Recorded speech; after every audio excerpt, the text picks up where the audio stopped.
Hey there. Let's talk about section 4.3. In this section, we're going to talk about how is it that we can look at the graph of f and f prime and f double prime to get insights about f, the graph of f. All right. Let's think a little bit first about this function. Let's call it f of x. It says, hey, we got absolute minimum, we got a local maximum. You know what? This local maximum occurs? It occurs right where the first derivative is zero, where there's a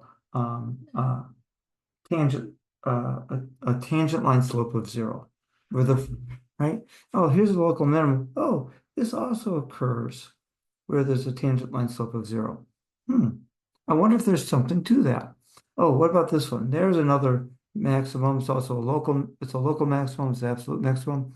Now, there's no tangent line slope of zero here, but we do have here a place where the derivative doesn't exist. So what I'm seeing here is in the interior, there are locations where the derivative function is either zero or not existing, leading to local maxes and mins. Right? So let's say we take this idea and we play it forward. If you are looking for local maxes and mins, why don't we look where f prime is equal to zero or f prime does not exist, where there's, and we call these locations critical points. Let's look at the critical points of a function if we're trying to find local maximum, and I should say in the interior of a function. The book collapses this idea into something called the first derivative test. Okay, so let's say you have some continuous function f. If you see that f prime changes sign from positive to negative, positive f means it's increasing, negative f means it's decreasing, our conclusion is that there must be a local max. If f prime changes from sign from negative, which means the function f is decreasing, to positive and then increasing, that means a local min. And if the sign doesn't change, even if it's a critical value of f, there's no local extreme. That would occur something like, hey, here's a tangent line slope that's zero, but no local minimum occurred. Or yeah, I have a corner there, so there's no derivative, but still there's no local max or min there because we didn't have a change in sign. It was f prime was positive before, positive after. F prime was negative before, negative after. Let's see this in play.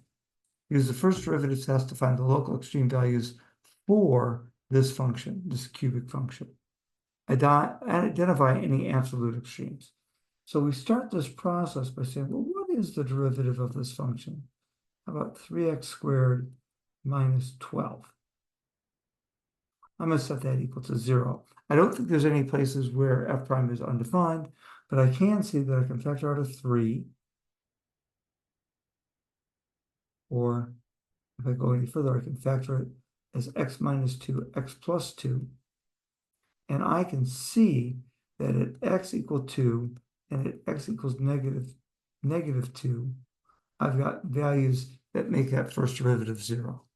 Let's summarize those values of f.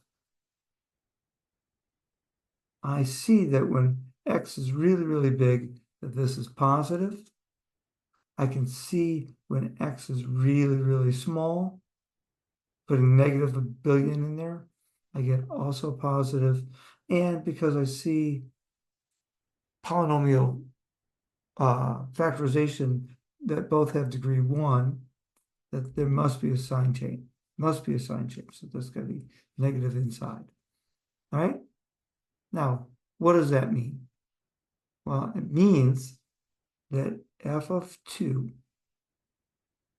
and this means I have to go back to the original function, f of 2, which is 2 cubed minus 12 times 2 minus 5, which is 8 minus 24 minus 5.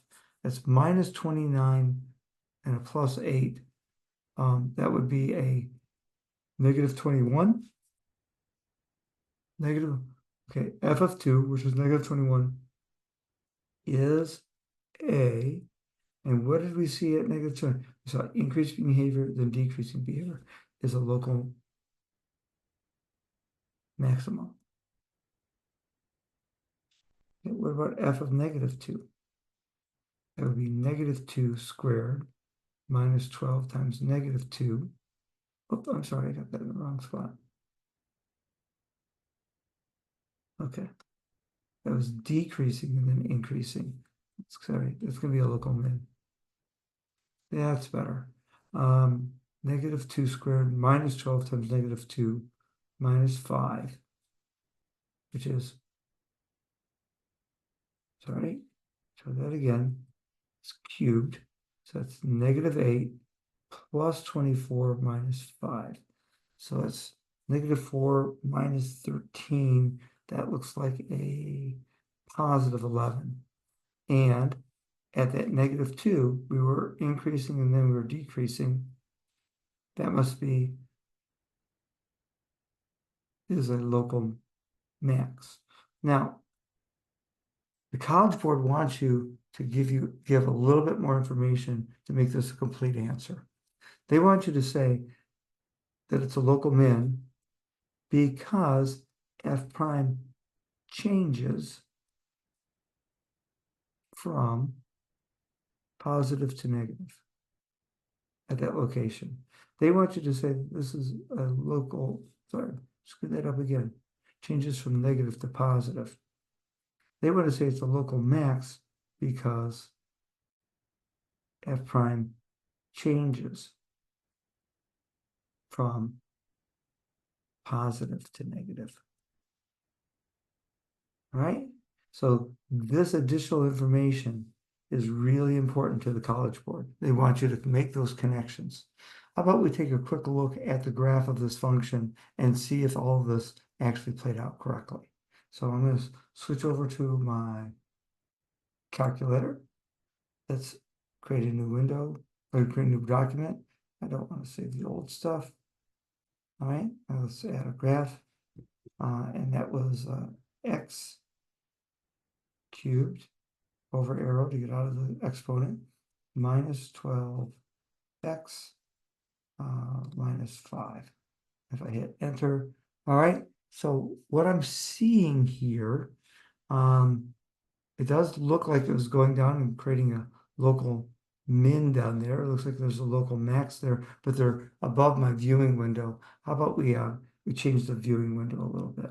How about menu, window / zoom, window settings, and maybe I just want to go from -5 to 5, and maybe I want my x min to be able to capture that low one, which was down at what, -20 something. So how about a -30 for my low, and the other one was at like +11. Let's go 15 for the high. And there we have it. It really does look like those mins and max exist where we wanted them to be, or where we thought they were. I might go into trace mode and say, hey, take a look at 2. Yep, -21, just like we said it was. And at -2, yep, negative or +11, just like we said it was.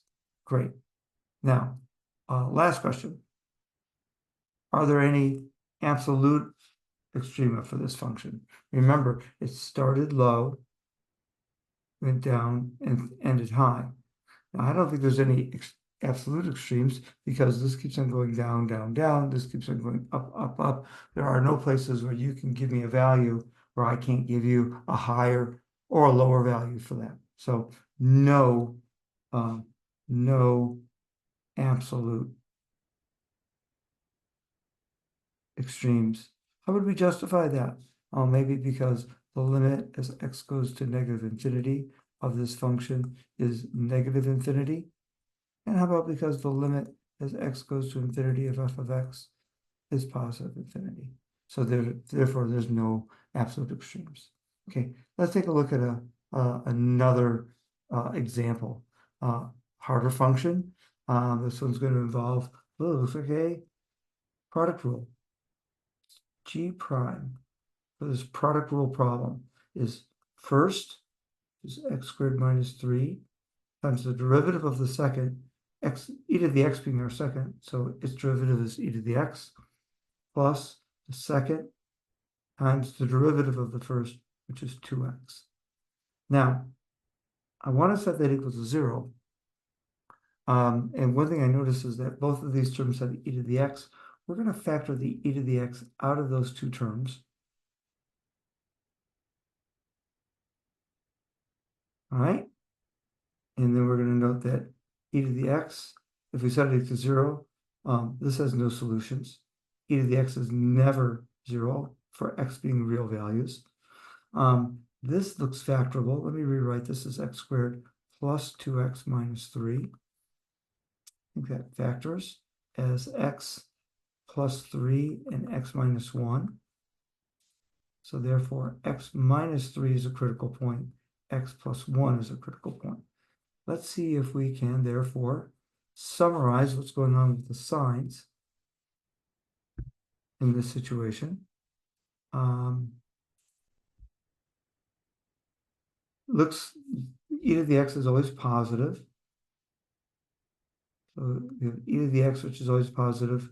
If I set something really, really big and positive, I get a positive here. Big and positive, I'm going to get a positive there.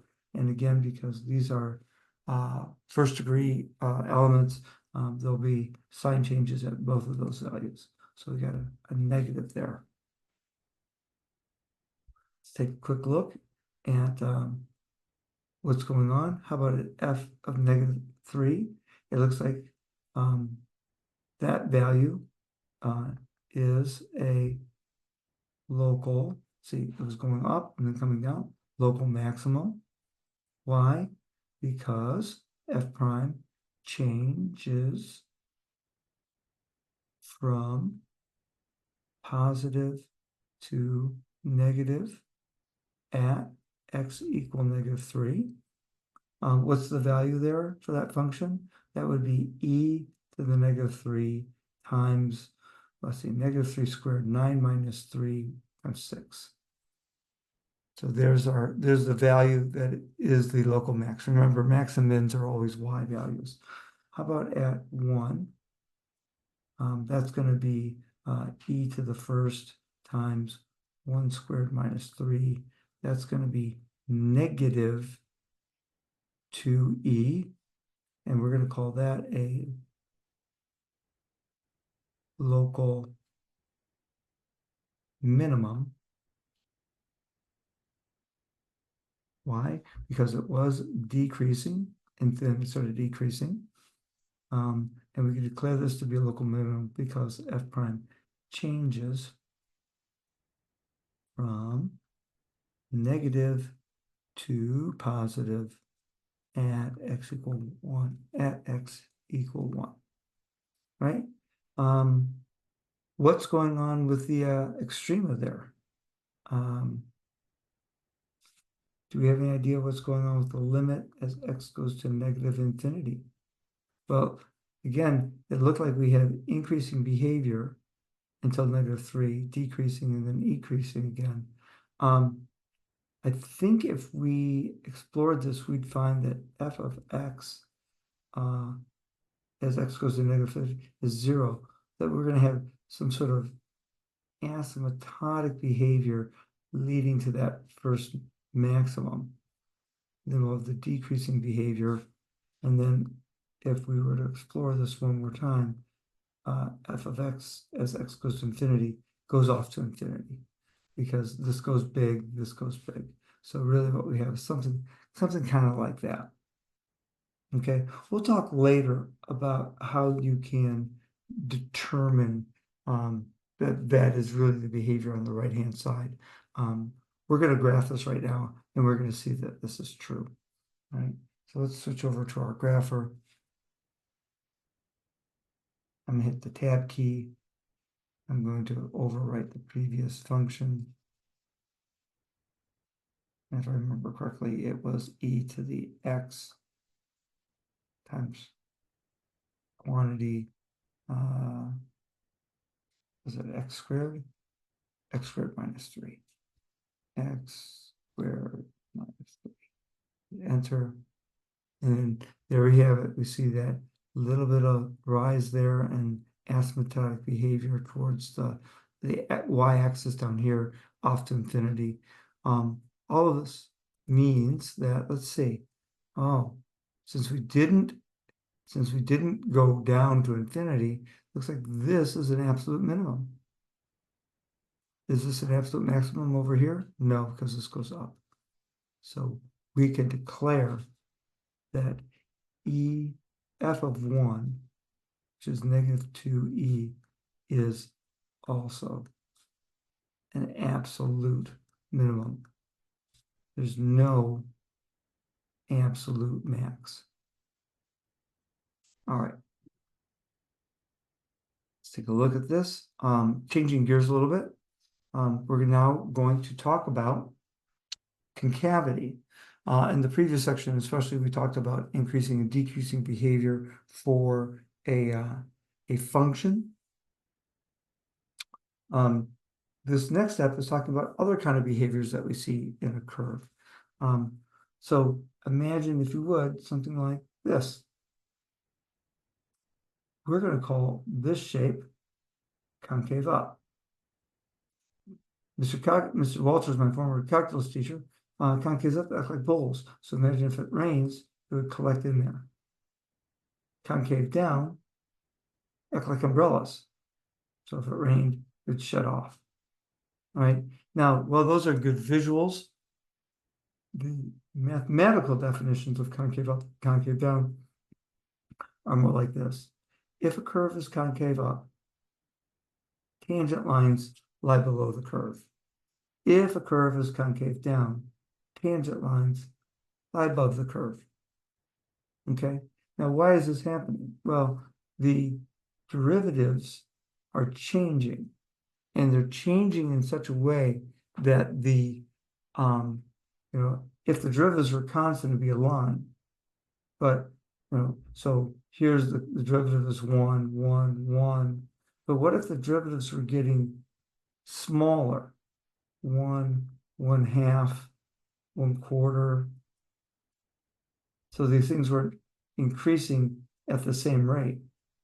Well, we end up seeing that kind of curvish behavior that you would get in a concave down. So if the derivatives are decreasing, if the first derivatives are decreasing, we get concave down behavior.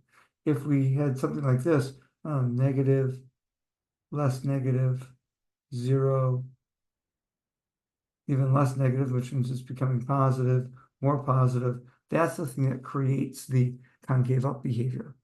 Now, how can we find out if a first derivative is increasing or decreasing? Well, we find out about how functions are increasing or decreasing by looking at their derivatives. How do I find a first derivative is increasing? I look at the second derivative and see if it's positive. How do I find out a first derivative is decreasing? I look at its derivative, which is the second derivative, and find out that it's negative. Let's see if we can see this going on. Let's determine the concavity of y equal x squared at 310 by looking at the second derivative. All right. Well, if y is equal to x squared, y prime is equal to 2x, y double prime is equal to 2. Y double prime at 3 is therefore equal to 2, which is greater than 0. Therefore, the curve, the function, is positive concave up.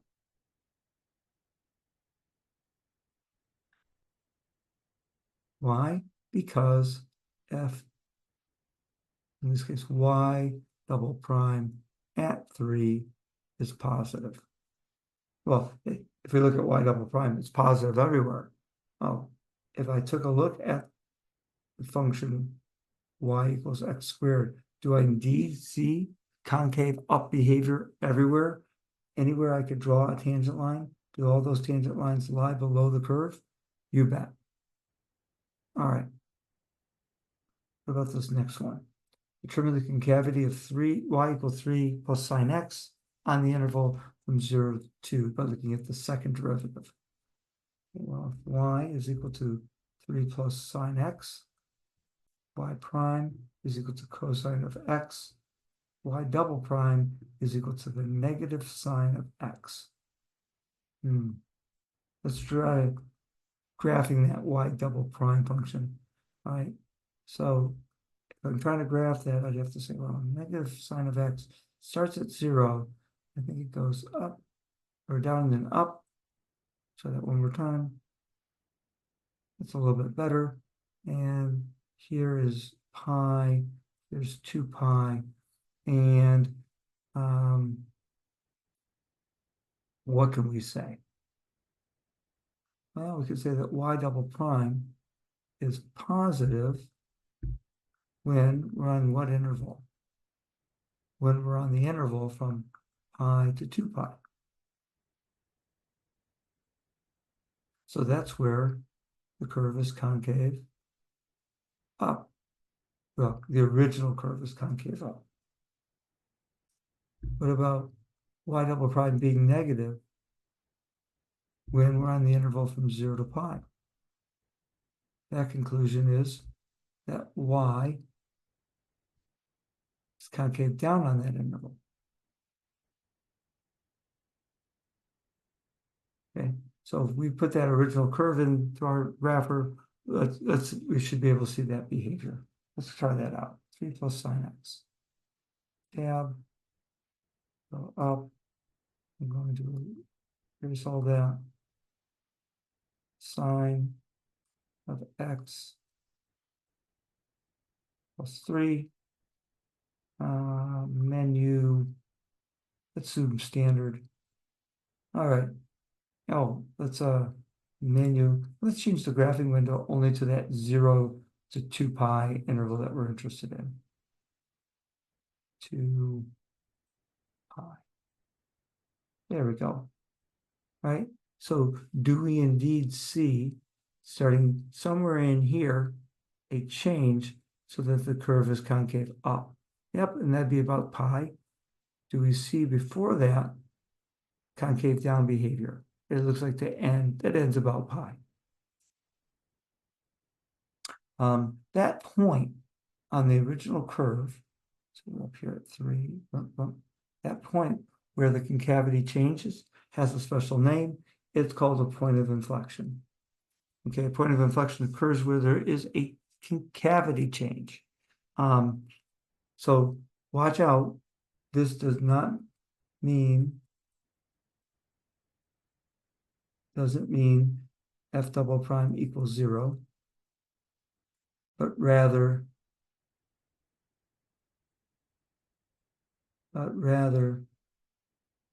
that f double prime changes sign at that location. So can we find all the points of inflection for this curve? Y equals e to the negative x squared. Well, let's start by taking the derivative of this. It's an exponential derivative. So repeat. And then I have a chain rule, negative 2x. If I write that as negative 2x times e to the negative x squared. My double prime is going to have to take the derivative of that. Set that constant multiplier out. I got first and second.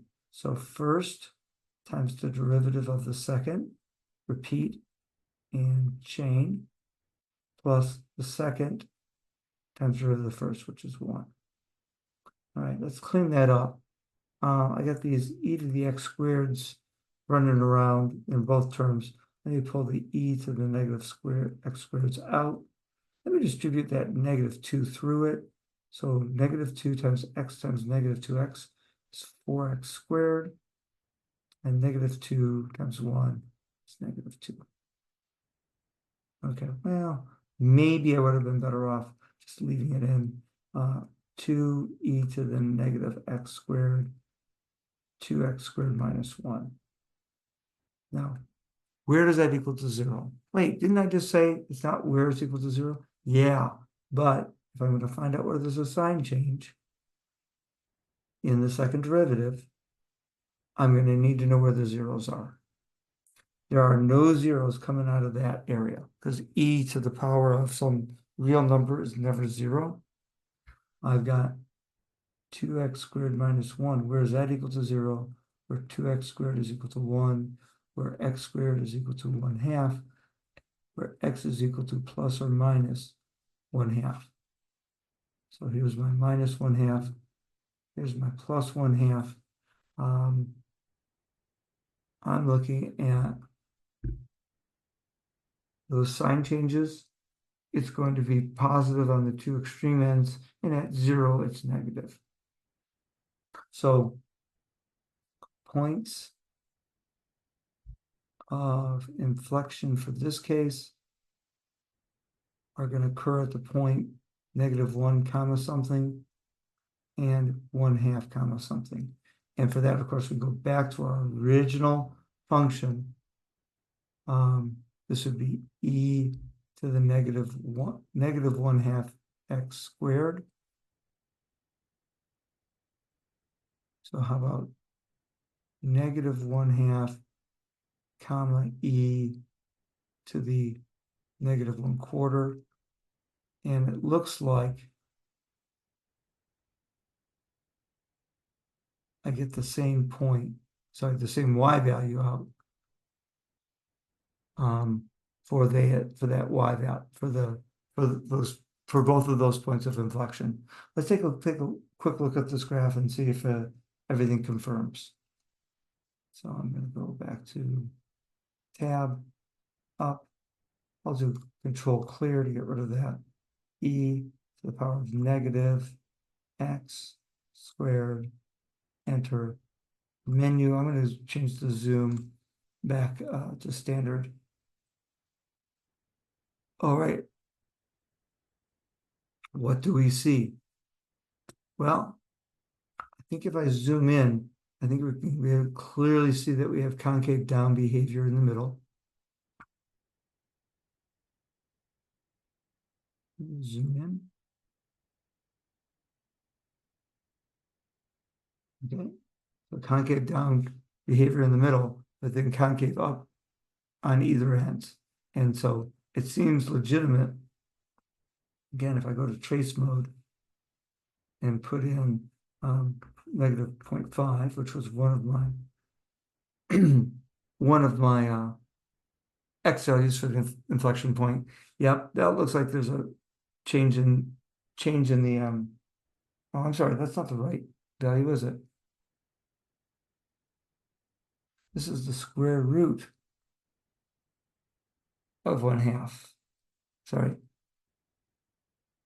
X squared is equal to 1/2. So it's plus or minus the square root of 1/2. Oh, so these y values are wrong. Let's erase those. So this is going to be e to the power of negative square root 1/2 squared, or it's going to be negative square root of 1/2 comma e to the -1/2. Same thing here, and I guess we could just erase all this and say, all right, this is going to be, as we know, e to the -1/2 power. Okay, the two values are the same. That looks appropriate there, but let me move to the right spot on that, onto that trace, square root of 0.5. Yeah, that looks much better. That looks more where there's a concavity change. All right, so it looks like we definitely did find those two inflection points. All right, let's see what's next for us. Okay, let's take a look at this graph. Now, watch out what they do to you here. This is not the graph of f. This is the graph of f prime, the derivative of f. All right. So we have to start thinking about what do we know about f and its increasing behavior? Well, f increases when f prime is positive. So where is f prime positive? Well, positive, positive, positive, positive. It's 0 here, but then continues on. Ready? We are increasing from -4 all the way to 1. Now, you might be thinking, really, at -2 where it's equal to 0? Well, where f prime is equal to 0? Well, all that means is that it's increasing, it flattens out, and then begins increasing again. We still end up getting increasing behavior all the way through that. So increasing behavior from -4 to 1. When is it concave up? Well, concave up is where f double prime is positive. But it is also where f prime is increasing. So where do we see increasing behavior in f prime? How about from -2 all the way to 0? How about from 3 to 4? Now, when we talk about concavity, we'll use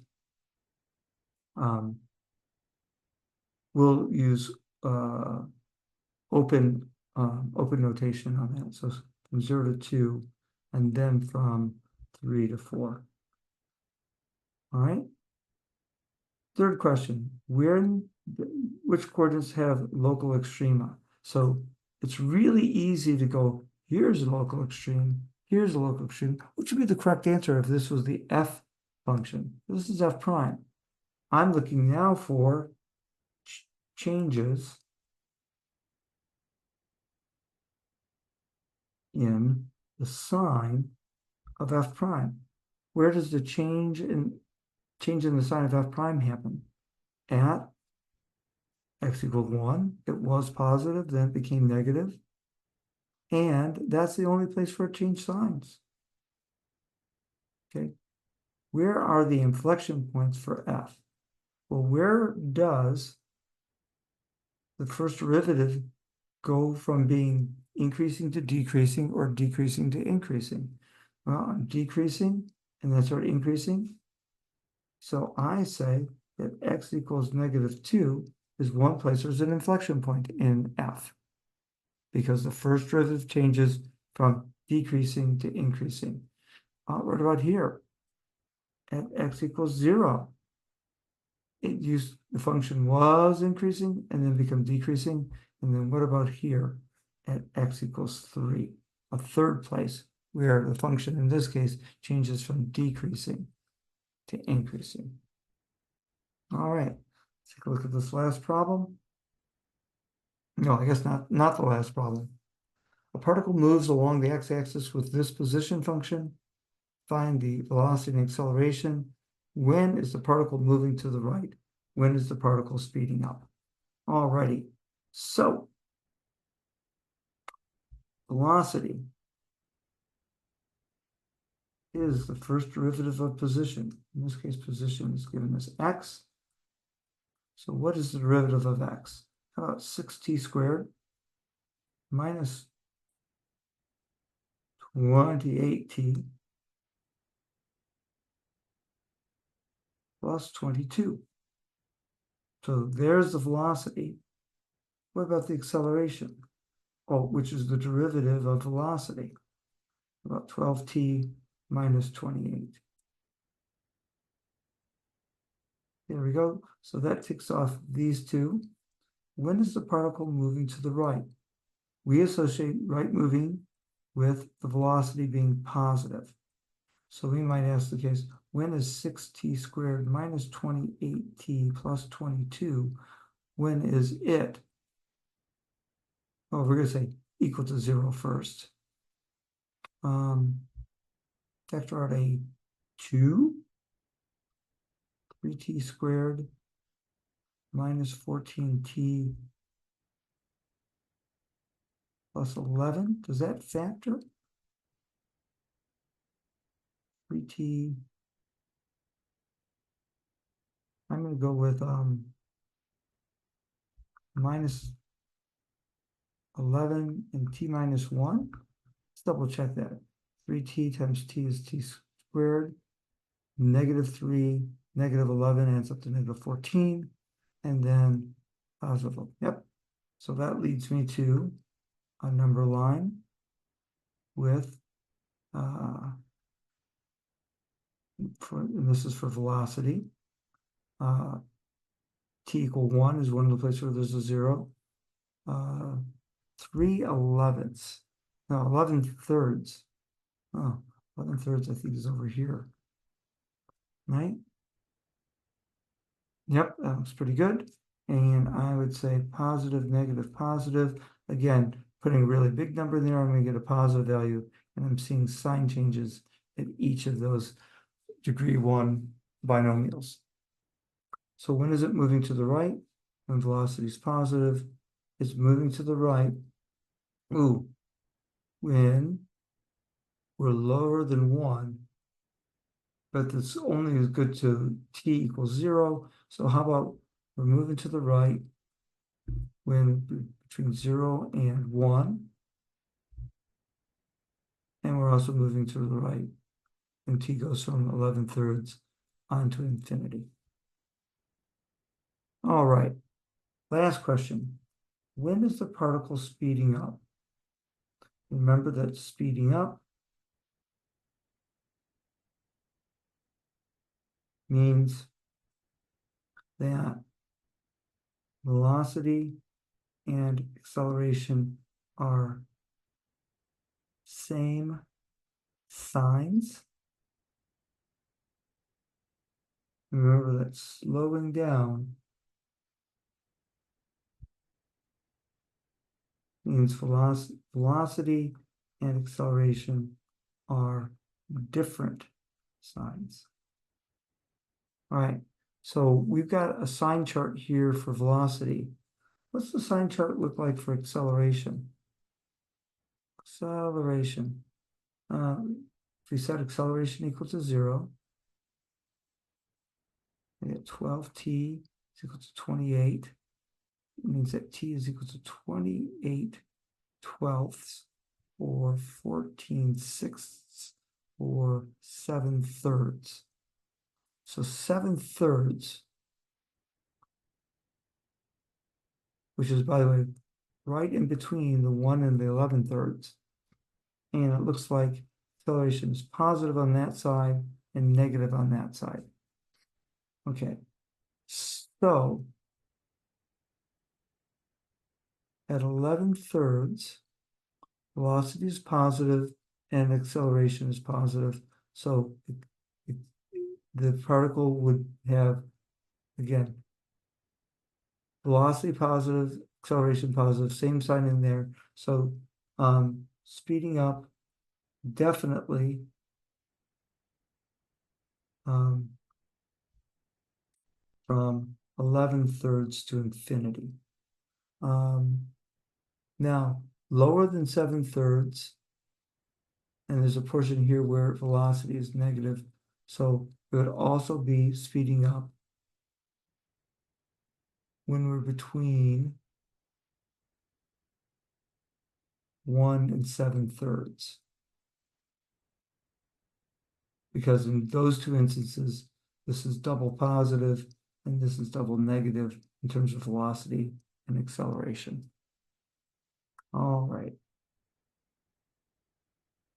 Okay, so we've talked about finding local extrema using the first derivative test, looking at the first derivative and looking for changes in the sign of the first derivative to find those local extremes.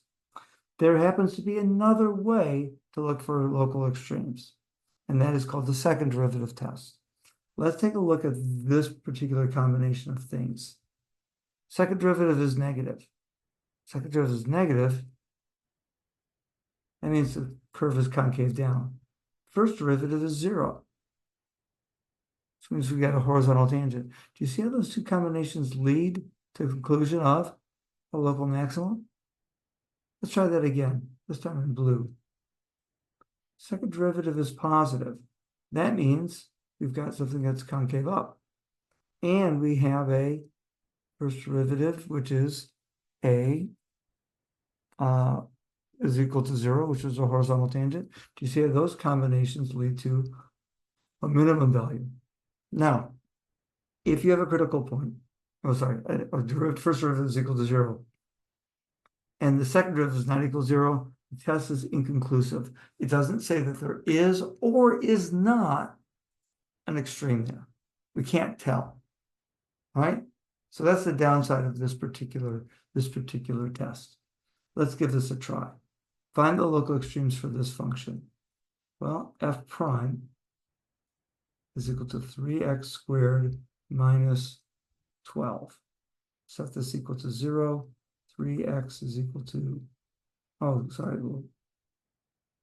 factor x squared minus 4, 3 times x minus or plus 2, x minus 2. So it looks like if I set that equal to 0, x equals -2 and x equals 2 are two values that will make the first derivative 0. Let's also take a look at the second derivative. That would be 6x if I took the derivative of that. Now, f double prime at -2 is equal to 6 times -2, which is -12. And -12 is less than 0. If the second derivative is less than 0, that means it's concave down. So that combination of second derivative being negative and the first derivative being 0 leads us to the claim that f of 2 is, f of 2, and I'm going to leave it blank, is a local maximum. What is f of 2? 8 minus 24. We've done this problem before, haven't we? What is this one? 8 minus 24 minus, this is like minus 21. That's a local max? Where did I go wrong here?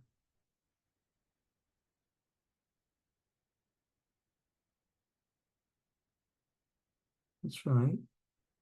Less than.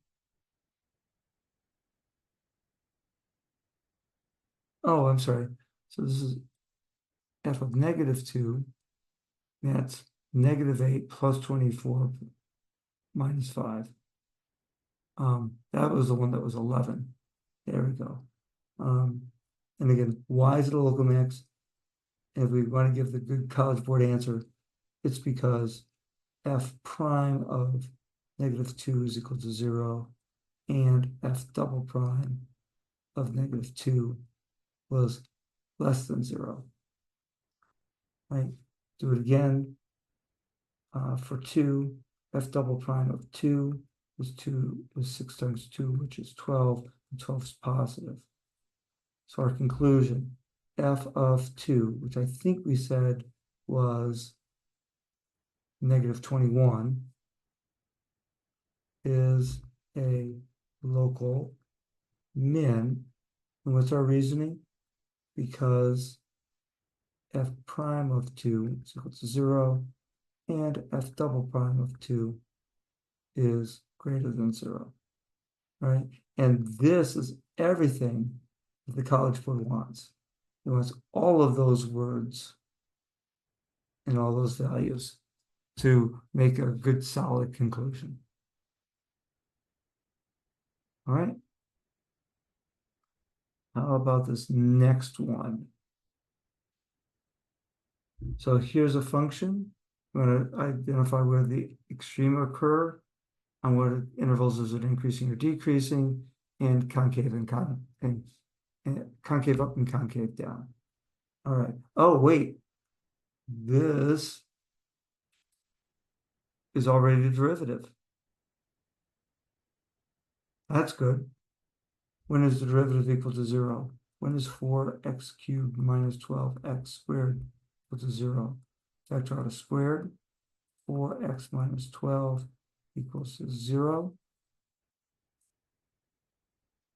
Means at x equals 0, we get a 0, and at x is equal to -3, we get a 0. Let's do our number line for f prime. 0, -3 are our two numbers.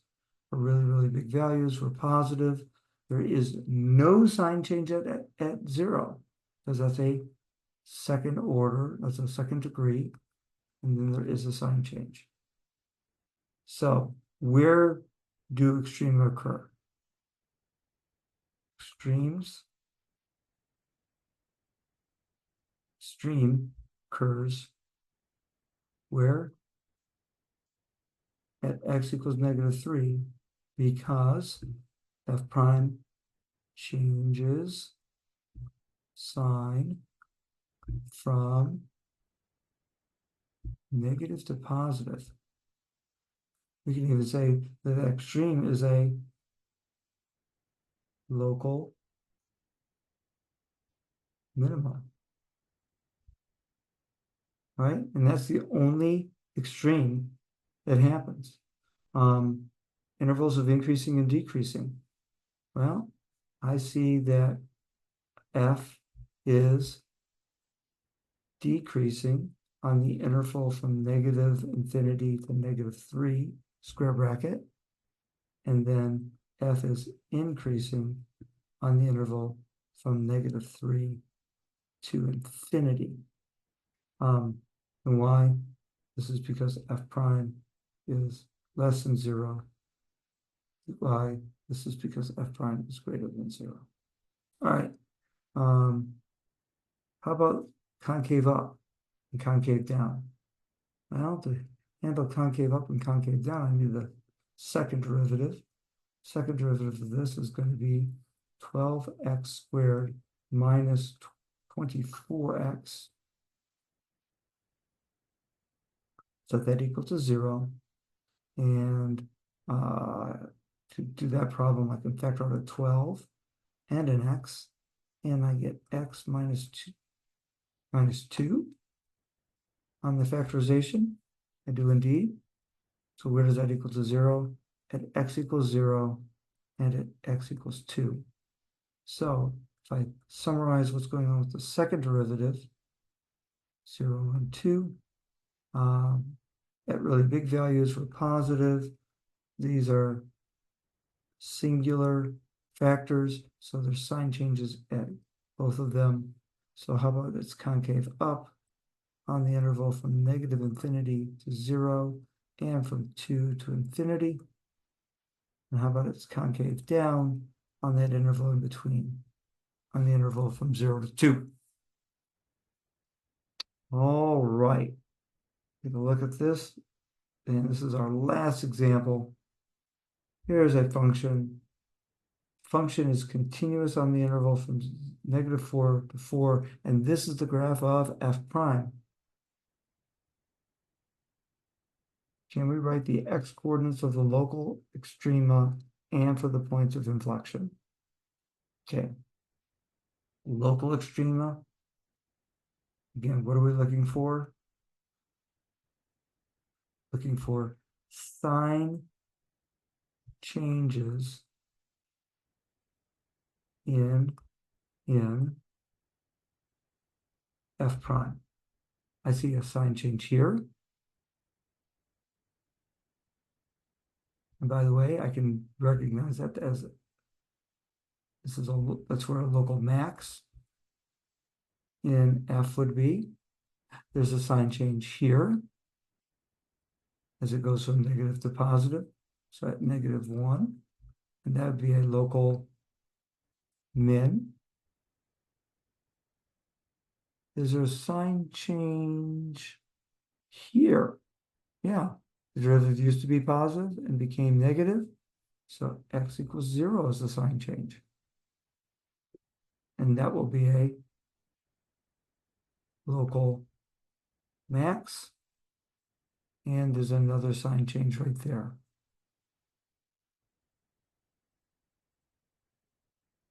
At x equals 2, and that's another local max. All right. So found the local extrema. What about the points of inflection? So in this case, points of inflection, what are we looking for? We're looking for direction changes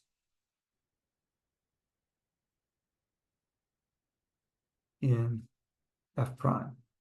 So if I erase all of this, decreasing, decreasing, decreasing, there's a direction change. It was decreasing, f prime was decreasing, and then f prime started increasing. So I'm looking at x equals -2 is one place where there's a direction change, okay? So I was decreasing, then I was increasing, and then what's happening here? I continue to increase. So there's no direction change there. It was increasing and then continued to increase. And then here, I'm neither increasing nor decreasing. So the only point of inflection would happen at x equals -2.